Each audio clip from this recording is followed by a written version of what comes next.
There's really one big question that markets are going to have to worry about for the last part of this year. It's US jobs. Stupid.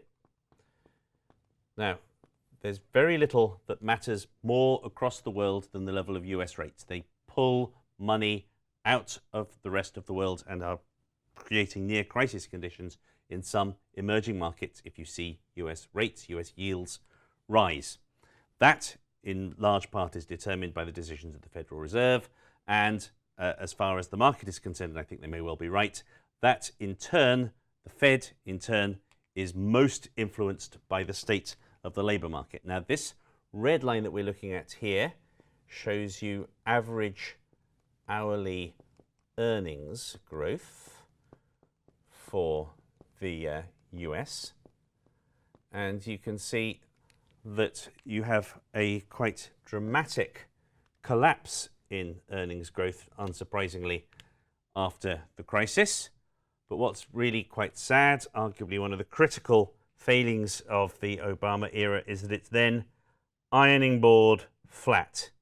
For many years over the ensuing decade, earnings growth stagnates at barely much more than 2%. But what is interesting is that you see a recovery of late, and this number here, the most recent number, is 2.9%, and that, although it doesn't sound too great, is in fact the best we've seen since way back in 2009. That has undergirded a sharp rise in yields. They're back close to 3% for the 10-year Treasury yield, and it's also undergirded a sharp increase in expectations for Fed rate rises in Fed fund futures. Now, this other line we're looking at here is core CPI. That means consumer price inflation excluding fuel and food. Those things matter, but central bankers work on the assumption they can't control them so directly. Again, you can see there was obviously a dramatic decline in inflation as a result, an immediate result of the crisis. But rather sadly for us all, prices did recover very swiftly, even though wages didn't. You can actually see there's a period here when price growth is actually exceeding wage growth. And there is a tendency, as you would expect, for core price inflation to follow wage growth.